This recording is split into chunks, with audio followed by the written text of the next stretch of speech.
નમસ્કાર મિત્રો, કેમ છો? હું છું સ્મિત કુમાર પંડ્યા અને આપ જોઈ રહ્યા છો સ્માર્ટ એજ્યુકેશન યુટ્યુબ ચેનલ. મિત્રો, આપણી આ ચેનલમાં તમામ ઉમેદવારોનું હાર્દિક સ્વાગત છે. આપણને ખ્યાલ છે કે ગુજરાતની અંદર હાલ વિદ્યા સહાયક અને શિક્ષણ સહાયકની અંદાજે 32,000 જેટલી જગ્યાઓ ઉપર ભરતીની પ્રક્રિયા ચાલી રહી છે. ડોક્યુમેન્ટ વેરિફિકેશન હાયર સેકન્ડરીનું પૂર્ણ થઈ ગયેલું છે. સેકન્ડરીનું ડોક્યુમેન્ટ વેરિફિકેશન હવે શરૂ થવાનું છે 15 તારીખથી અને 24 તારીખ 25 તારીખ સુધી ચાલવાનું છે. પરંતુ કેટલાક ઉમેદવારો એવા છે કે જેમને ડોક્યુમેન્ટ વેરિફિકેશનમાં નામ નથી આવ્યું. કેટલાક ઉમેદવારો એવા છે કે જેમણે બીએડ કરેલું છે પરંતુ ટેટ ટાટ પરીક્ષા આપી શક્યા નથી. કેટલાક ઉમેદવાર એવા પણ છે કે જેમનું ટેટ ટાટમાં મેરિટ ઓછું છે અને આવડી મોટી ભરતી હોવા છતાં લાગવાના ચાન્સ ઓછા છે. અને કેટલાક ઉમેદવારોના અન્ય કારણોસર પણ ભરતીની અંદર ભાગ લઈ શક્યા નથી.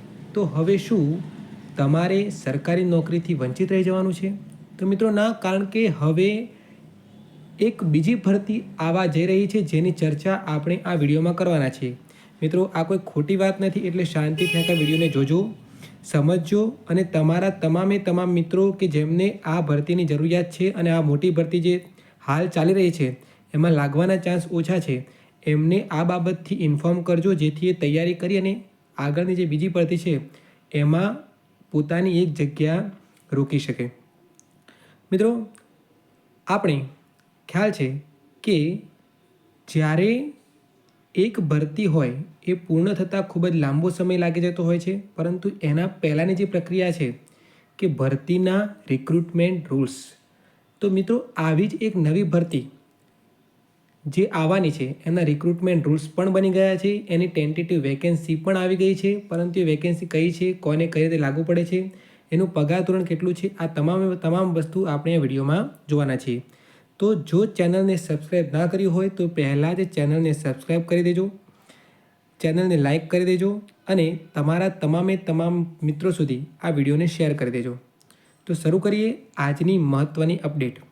કેટલાક મિત્રોને આ વસ્તુ ખોટી લાગતી હશે, પણ મિત્રો વિડીયો જોજો, સમજવાનો પ્રયત્ન કરજો, તમને ખ્યાલ આવી જશે કે કઈ રીતનું છે એમ.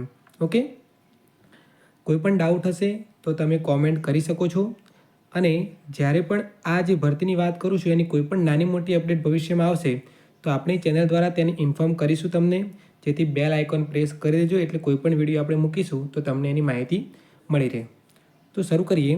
તો મિત્રો, આ જે ભરતી છે કેન્દ્રીય વિદ્યાલય સમિતિ KVS એની આવવાની છે. આની જે ટેન્ટેટિવ વેકેન્સી છે, એટલે કે જે પણ કામચલાઉ આટલી ભરતી થવાની છે એની જે જગ્યાઓ છે, એના ભરતીના નિયમો છે. તો મિત્રો અહીંયા એ પણ આવી ગયા, ભરતીના નિયમો પણ આવી ગયા છે, કેટલી જગ્યાઓ ઉપર ભરતી આગામી થઈ શકે એ પણ આવી ગયું છે. અને બે બાજુની ભરતી છે, ટીચિંગ પોસ્ટ પણ છે અને નોન ટીચિંગ પોસ્ટ પણ છે. એટલે એવું નથી કે માત્ર ને માત્ર એક જ લાયકાત હોય તો તમે એક જ ભરતીમાં ભાગ લઈ શકશો. તમારી જેવી લાયકાત હશે એના ઉપર તમે અલગ અલગ પોસ્ટ ઉપર એપ્લાય કરી શકશો. તો અહીંયા તમને મેસેજમાં તમે જોઈ શકતા હશો આપણી સ્ક્રીન ઉપર કે કેન્દ્રીય વિદ્યાલય સમિતિ KVS જે કેન્દ્ર સરકાર સંચાલિત જે સ્કૂલો છે જેની અંદર પગાર પંચ છે એ આપણે ગુજરાત સરકાર કરતાં વધારે હોય છે. એનું તમને આગળ જઈને પે સ્કેલ પણ બતાવું છું કે એનો પે સ્કેલ કેવો હોય છે.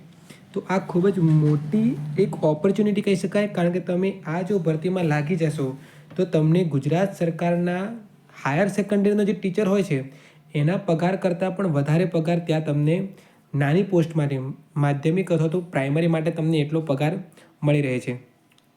તો મિત્રો જોઈએ કે KVS tentative vacancy teaching and non teaching કમ્બાઇન્ડની જો વાત કરીએ તો એમાં નોન ટીચિંગ પોસ્ટની અંદર જુનિયર આસિસ્ટન્ટની 649 જેટલી જગ્યાઓ છે, સિનિયર આસિસ્ટન્ટની 501 છે અને આસિસ્ટન્ટ સેક્શન ઓફિસરની કુલ 135 જગ્યાઓ ઉપર ભરતી આગામી સમયમાં આવવાની છે. આની જે PDF છે આપણી ટેલિગ્રામ ચેનલ ઉપર મૂકેલી છે, જેથી તમે પૂરેપૂરી જગ્યાઓ પણ જોઈ શકશો અને રિક્રુટમેન્ટ રૂલ્સની પૂરેપૂરી PDF પણ તમને ત્યાંથી મળી રહેશે. તો આપણી ચેનલના બાયોમાંથી તમે એ લિંક અથવા તો આપણે ડિસ્ક્રિપ્શનની અંદર પણ લિંક મૂકી દઈશું, જેથી તમે ચેનલને જોઈન કરી દેજો. ઓકે, તો આગળ આપણે જોઈએ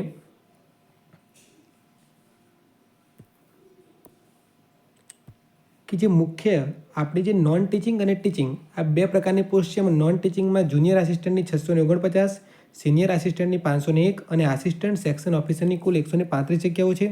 આપણા કામની છે કઈ છે? તો મુખ્ય આપણા કામની છે વિષયને લગતી, એ છે PGT પીજીટી એટલે મિત્રો હાયર સેકન્ડરી પોસ્ટ ગ્રેજ્યુએટેડ ટ્રેનિસ છે પીજીટી, જેમાં તમે 11-12ના શિક્ષકો બની શકો છો. તો આખા ભારતની અંદર કુલ અલગ અલગ વિષયના થઈને 1934 પીજીટીના ટીચર ભરવાના છે. જેમાં તમારી લાયકાત કઈ હશે? તો એમએસસી બીએડ લાયકાત જોઈએ મિત્રો. જેની પણ એમએસસી બીએડ થયેલું છે, ત્યાર પછી તમે જે કોલેજમાંથી બીએડ કરેલું છે એ એનસીટીઈ માન્ય બીએડ કોલેજ હોવી જોઈએ. તો મિત્રો જેને પણ એમએસસી છે, બીએડ કરેલું છે, એ લોકોને પીજીટીમાં ડાયરેક્ટ જ્યારે પણ ભરતીની નોટિફિકેશન આવશે, અંદાજે થોડા સમયમાં આવવાની શક્યતાઓ છે. તો જ્યારે પણ ભરતી આવશે અને એમએસસી બીએડ હશે તો એનું મિત્રો એપ્લિકેશન ફોર્મ ભરવાનું આવશે. ત્યારબાદ આમાં કોઈપણ પ્રકારની ટેટ ટાટ આવતી નથી મિત્રો. સીટેટ પણ આમાં પીજીટીની અંદર આવતી નથી. જ્યારે પણ એપ્લિકેશન ફોર્મ ભરાય છે, જેટલા પણ લોકો એપ્લિકેશન ફોર્મ ભરે છે એ લોકોની એક એક્ઝામ લેવાય છે અને એક્ઝામના રિઝલ્ટ ઉપરથી તમને એક્ઝામનું રિઝલ્ટ પ્લસ અમુક વાર ઇન્ટરવ્યૂ પણ જે સિલેક્શન પ્રોસેસ છે એમાં બધું ડિટેલમાં ચર્ચા કરેલી જ છે. તો આ તમામ બાબતો તમારે રિક્રુટમેન્ટ રૂલ્સની અંદર જોઈ લેવાના છે.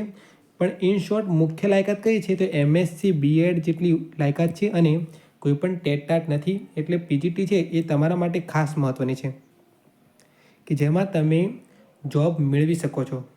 બરાબર છે. આ કેવા ઉમેદવારોની વાત કરું છું કે જે લોકોને કેન્દ્ર સરકારમાં નોકરી લેવાની ઈચ્છા હોય અથવા તો કોઈ કારણસર હાલની જે ગુજરાતની અંદર ભરતી ચાલી રહી છે શિક્ષણ સહાયક અને વિદ્યા સહાયક, એમાં લાગવાના ચાન્સ ઓછા છે. તો આ એક તક છે. કારણ કે આપણને ખ્યાલ છે કે ગુજરાત સરકાર દ્વારા 2033 સુધીનું 10 વર્ષનું ભરતી કેલેન્ડર બહાર પાડવામાં આવેલું છે. એની અંદર જે જગ્યાઓ બતાવવામાં આવેલી છે મિત્રો, એ એટલી ઓછી જગ્યાઓ છે અને ખાસ કરીને તો 6 થી 8ના ઉમેદવાર માટે 2030 સુધી કોઈ ભરતી જ નથી. તો આવા સમયે શું આપણે નોકરીથી વંચિત રહેવાનું છે? ના મિત્રો, આપણે જ્યાં પણ તક મળે ત્યાં પોતાની કિસ્મત આજમાવવાની છે. પોતાની મહેનત થકી એ સીટ રોકવાનો પ્રયત્ન કરવાનો છે. અને આ આપણને માહિતીથી અવેર નથી હોતા. આપણે માહિતીથી અજાણ હોવાના કારણે આ બધી ભરતી આવીને જતી રહે, તેમ છતાં આપણને ચાન્સ મળતો નથી. એના માટે આ વિડીયો બનાવવાનો પ્રયત્ન કરેલો છે. તો ચેનલને સબસ્ક્રાઈબ ના કરી હોય તો કરી દેજો અને તમારા મિત્રોને પણ શેર કરી દેજો. ત્યાર પછી છે ટીજીટી. ટીજીટી છે એ પણ તમારી 6 થી 8ની અંદર શિક્ષક બનવા માટેની છે. પીઆરટી એ પ્રાઇમરી ટીચરની છે અને ટીજીટી અને પીઆરટી આ 6 થી લઈને 10 સુધીના તમારું ટીચર બનવું હોય તો એના માટેનું છે. બરાબર છે. પીઆરટી એ પ્રાઇમરી ટીચરનું છે અને પેલું ટ્રેન ગ્રેજ્યુએટ ટીચરનું છે. તો આ જે ભરતી છે ખૂબ જ મોટી છે. એક છે 3619 અને આ છે 1891. તો અમુક જે પોસ્ટ છે કે જે તમારે પ્રાથમિકની અંદર હોય છે, તો 1 થી 8ની અંદર તમારે લાગવું હોય તો એની અંદર સીટેટ તમારે ક્લિયર કરેલી હોવી જોઈએ. જો નજીકના ભવિષ્યમાં સીટેટ પરીક્ષા આવતી હોય તો તમે એને આપી અને પાસ કરી શકો છો.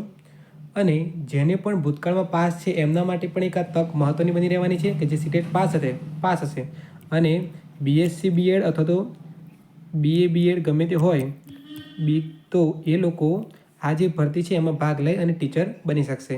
કેન્દ્રીય વિદ્યાલય હોય, ઓકે, એની અંદરની વાત છે. એનવીએસ નવોદય વિદ્યાલય સમિતિ દ્વારા પણ આ પ્રકારના રિક્રુટમેન્ટ રૂલ્સ આવી ગયા છે, પરંતુ હજુ ટેન્ટેટિવ વેકેન્સી આવવાની બાકી છે મિત્રો.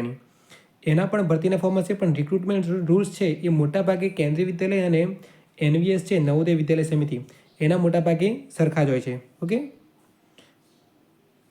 તો કુલ 9156 પોસ્ટ ઉપર ભરતી આવવાની છે.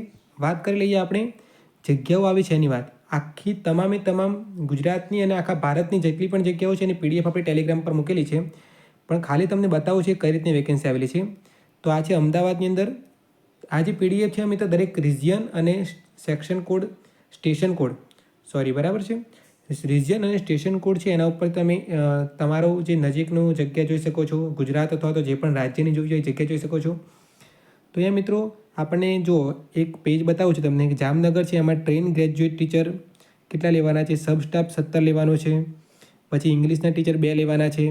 ગણિતના ટીચર 2 લેવાના છે. પછી ફિઝિકલ એન્ડ હેલ્થ એજ્યુકેશન 1 લેવાના છે. સંસ્કૃતને 1 લેવાના છે. સોશિયલ સાયન્સનો 1 ટીચર લેવાનો છે. વર્ક એજ્યુકેશન, મિત્રો વર્ક એજ્યુકેશન છે એન્જિનિયરિંગવાળા માટે પણ ખાસ છે. બરાબર છે. એની ક્વોલિફિકેશનમાં એન્જિનિયર માગે છે.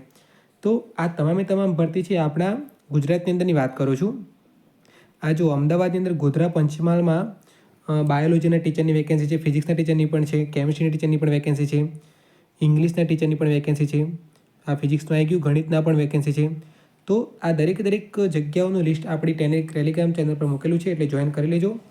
ત્યાર પછી પે સ્કેલની વાત કરવા જાઉં તો આ છે recruitment rules for the post of train graduate teacher maths, science and social science. તો આમાં તમે જોઈ શકો છો કે ગણિત વિજ્ઞાનના શિક્ષક હોય, સમજિતના હોય અથવા તો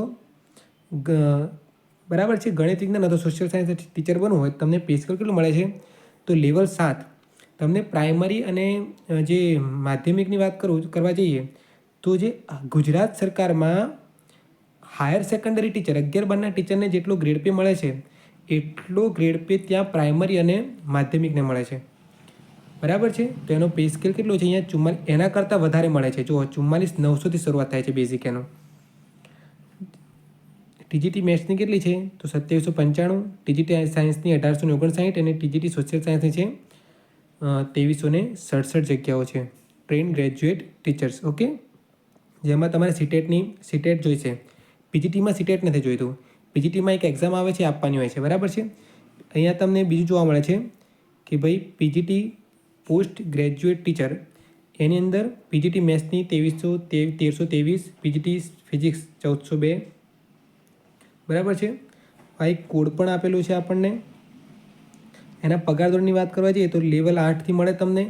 અહીંયા આપણે પે લેવલ 7 છે ગુજરાતની અંદર, જ્યારે કેન્દ્રમાં શરૂઆતનું લેવલ, સ્ટાર્ટિંગ લેવલ 8થી શરૂ થાય છે.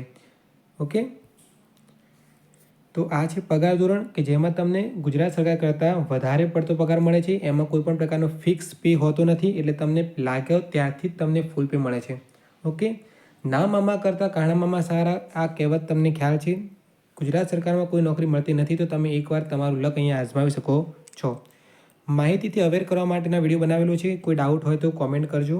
Okay, thank you very much. અને બીજી વસ્તુ, સ્માર્ટ એજ્યુકેશન યુટ્યુબ ચેનલ છે આપણી, એને સબસ્ક્રાઈબ ના કરી સબસ્ક્રાઈબ કરી દેજો, લાઇક કરજો. કોઈ ડાઉટ હોય તો કોમેન્ટ કરજો. મિત્રોને શેર કરવાનું ભૂલતા નહીં. આગામી જે પણ અપડેટ આવશે એ આપણે ચેનલ ઉપર મૂકીશું. જ્યારે પણ એપ્લિકેશન ફોર્મ ભરવામાં આવશે ત્યારે પણ આપણે આ ચેનલ દ્વારા આપણને જાણ કરવામાં આવશે. ઓકે, તો ધન્યવાદ વિડીયોને પૂરેપૂરો જોવા માટે. Thank you very much.